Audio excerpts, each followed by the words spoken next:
My name is Danny Duggan. I'm 76 years of age and I've lived all my life here in the village of Ballyronan. Every day I take a stroll around the back roads on the outskirts of the village. And sometimes I rest on a rock and ponder over events of times past. One particular series of happenings keeps haunting my mind. They happened in 1950, and I have never told anyone about them until now.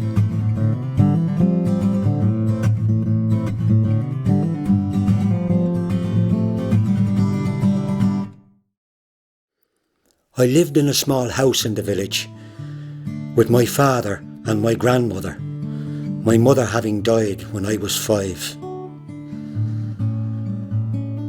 My grandmother came from Dublin to live with us after that.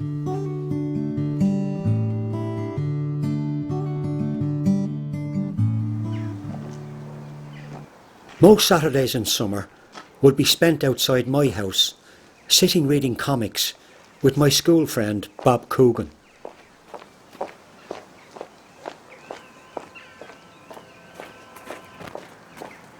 Danny, do you want to swap comics? Yeah, sure. Give me the Beano.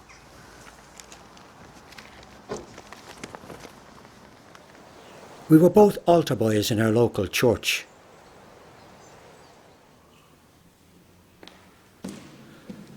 Father McCartney, or Father Mac as we sometimes called him, was the parish priest.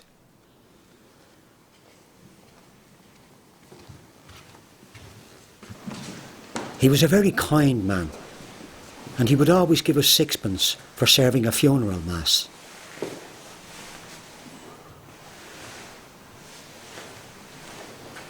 Danny, could you be here on Tuesday morning to do a funeral mass with me?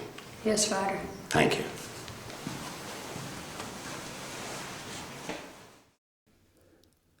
My grandmother didn't like Father McCartney very much.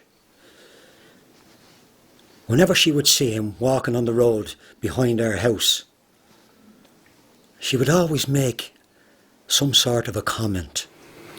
That fella should never have been a priest, the way he carries on. Around this time, there was a woman called Molly Early living about a mile outside the village. Where are you off to today, Molly? Oh, well, it's such a lovely day, Father. I thought I'd go up to the tennis court to see if anyone would give me a game. Oh. How about yourself, Father? No, I can't. I have a funeral this morning. I'm sure if you go up, you might find some young chap up there that'll play with you. Oh, that would be nice. We would often see her chatting and laughing with Father McCartney on the road near the village, having cycled in on her bicycle. Every Friday, Bob, Sean and myself would go to the local sweet shop to spend our weekly pocket money. What ones did you get? Just few of these. Have one down? No.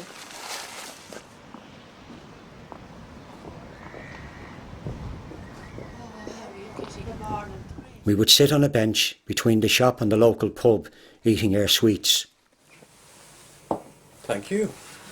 I don't know you. You're not from around here, are you? No. I spend a lot of my time travelling up and down the country. I see. And would it be business or pleasure? Bit of both.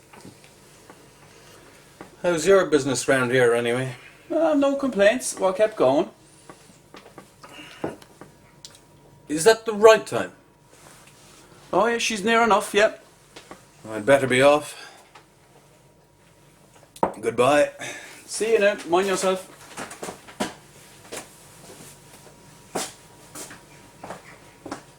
And most Fridays a different man would come out of the pub and always come over and ask the same question.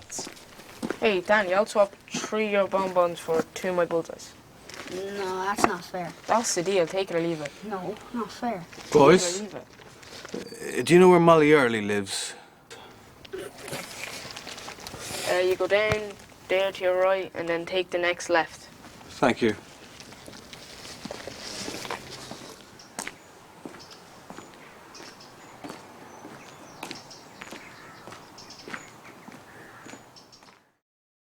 Molly lived alone in a 2-storey house with an orchard alongside. During the fruit season, Bob, myself and Sean Clark, another schoolmate, would go up to the orchard to steal apples. Sometimes, as we got near the house, we would notice a car parked outside.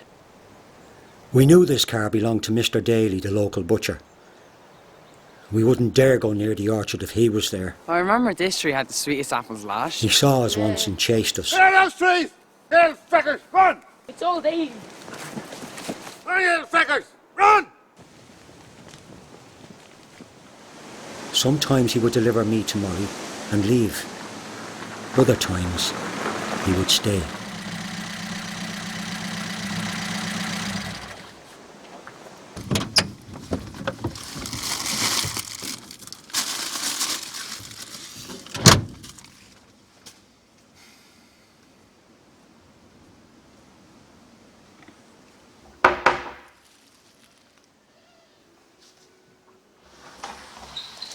Hi, Jerry. How are we? Beef for Oh, is that for me? I love the piece of meat. Oh, I do like your meat, Jerry. Oh, the best of Lovely weather, isn't it? Very windy out there, It's a yeah. little bit high. How are you keeping? I'm fine. Are we still fixing Wednesday? Yeah, Wednesday's good. Yeah. Oh, actually, Jerry. Thursday. Yes, Thursday fine. Okay, bye.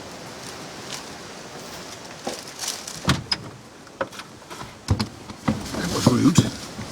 Only had to deliver the meat. That's all I did. Sean suggested he was Molly's boyfriend, but I knew he wasn't, and that he was married to Mrs. Daly, for I'd seen them at Mass together every Sunday.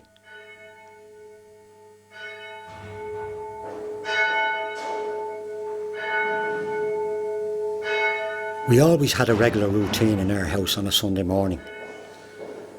My father would go to 8 o'clock Mass, and this Mass was usually said by Father Lynch, the curate.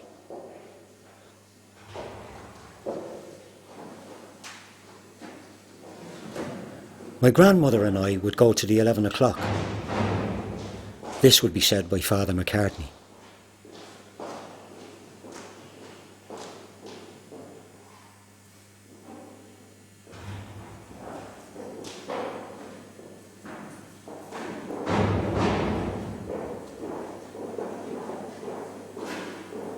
Everybody sat in the same seats at this Mass, and we would sit up near the front. Across from us would be Mr. and Mrs. Daly, and Molly Early would sit in front of us.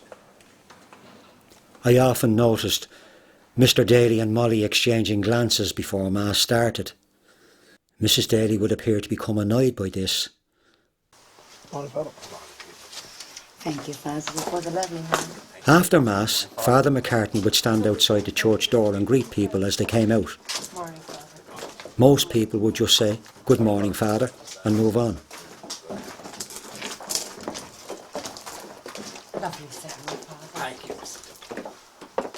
Oh, good morning. Molly Early always stayed a bit longer, chatting and joking with Father Mac. And Mr. and Mrs. Daly would also stop and chat.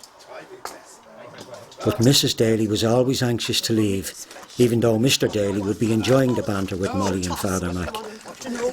Come on, what he's saying. Wouldn't mind touching his. I once saw the Dalys arguing with each other on the way to their I don't know car, what the problem is. and Mrs. Daly saying something She's about just a that customer. woman, which I presume was Molly. Darling.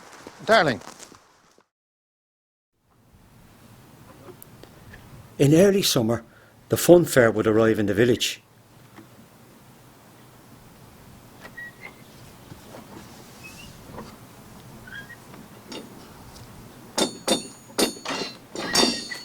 We would go up there every day, early before the crowds came. How are you, lads? There's plenty of lemonade in the caravan if you just want to help yourselves. Thanks, Jack. We got to know the owner. His name was Jack, and he was a very kind man.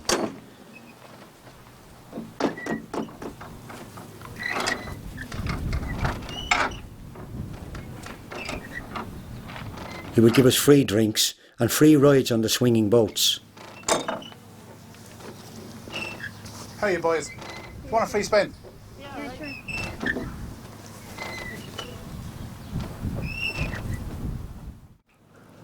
One day we went up and there was nobody around. Even Jack was nowhere to be seen. I wonder where Jack is. Maybe he's having an afternoon nap. I'll go in and see.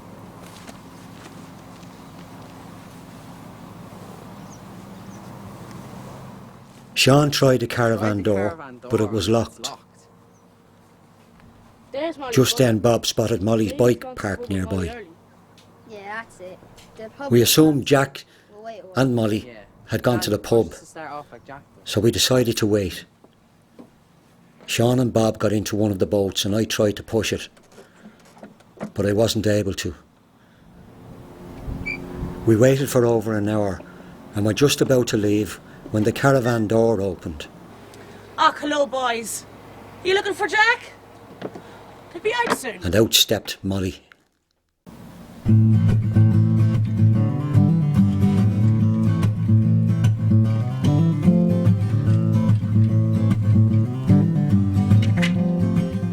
When Jack came out, Hey, boys. he looked very happy. Lemonade inside now. Want to go in and He help told us us to go into the caravan and help ourselves to lemonade. We didn't ask why the caravan door was locked, but we did wonder. One day we saw Mr. Daly's car parked outside the butcher shop and decided to go up to the orchard knowing he wouldn't be there. As we came towards the bend near Molly's house, I hear voices. we heard someone talking. Come on, let's hide quick.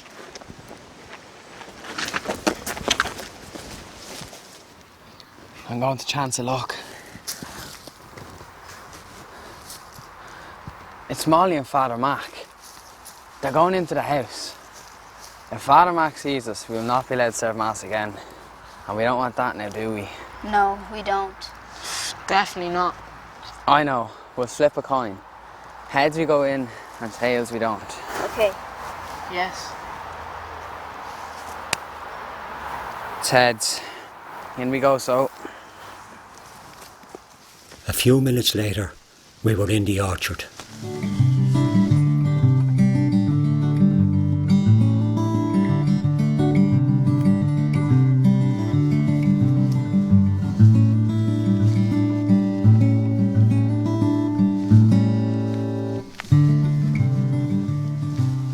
There's no feckin' apples left. She must have picked them all. No, No, I she don't couldn't have. believe it. I see a nice couple of red ones up near the top. So who's going up?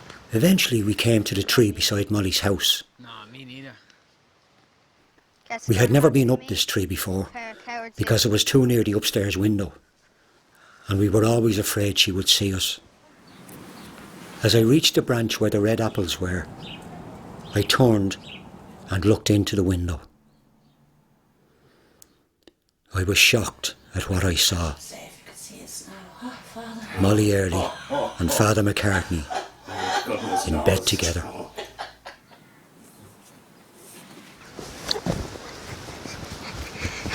Where are the bloody apples? I forgot them. Up until now, You forgot them. I have never told anyone What the bloody hell what I'd seen. I think Molly saw me. Come on, let's get out of here, quick.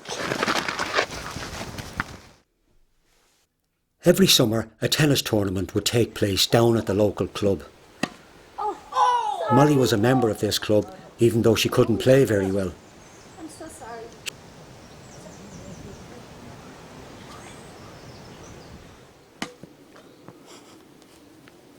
Sean, Bob and myself always liked to watch the matches, and some other older boys and girls also liked to watch.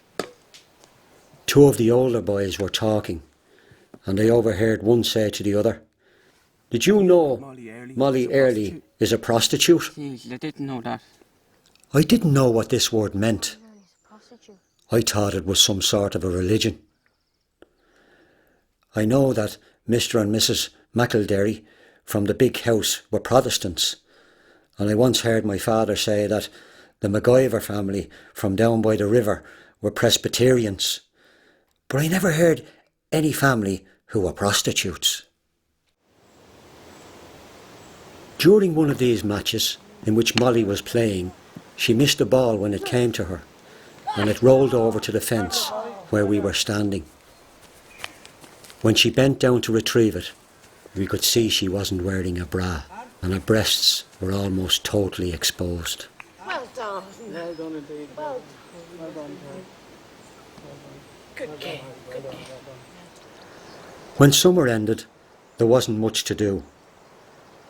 We all went back to school, and we spent most evenings visiting each other's houses, doing homework or playing drafts. My father always went out to the local pub on Christmas Eve and come home about 11. This particular Christmas Eve, he arrived home around 9. You were home very early. Ah, it was like a morgue over there. Something dreadful's after happening. Molly Early was found at home strangled this afternoon. Apparently it was Father Mac that found her. Lord have mercy on the poor woman.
That's all we need to know for now, Father. We'll be in touch.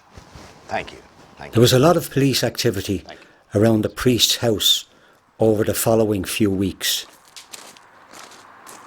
My grandmother said there were detectives from Dublin trying to find out who killed Molly Early.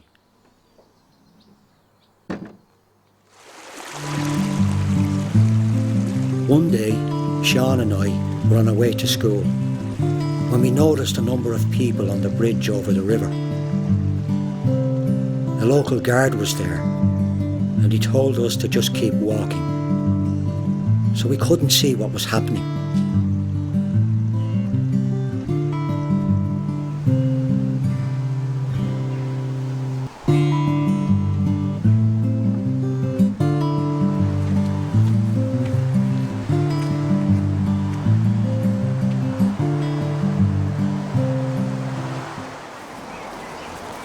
Good morning, men. Morning, guard.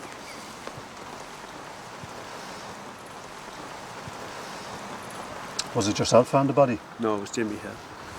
Jimmy? What's your full name, Jimmy? Jimmy Bourne, And your address? 78, Quarry Road, Edenderry, County Offaly. Okay, man. I need to ring the state pathologist. Can you hang on here, please? Will do, guard. Yes, ma'am. Thank you.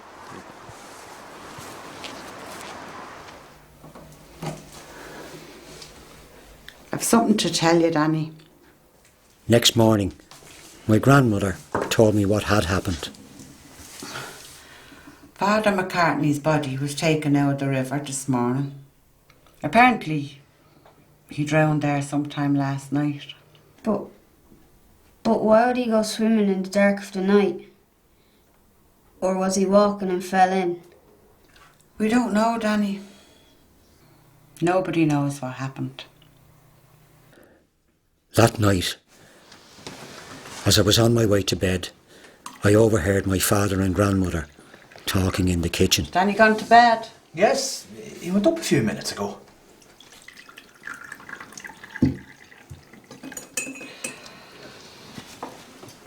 I'm I'm just wondering, should we tell him it was suicide? Father Mac, I mean. Oh, I don't think we'll bother. He was very fond of Father Mac. It might just worry him a little bit. Oh, you're probably right, yeah. I just wonder what was going through that poor priest's mind. I can't help thinking. Maybe it was... Never mind. I'm off to bed.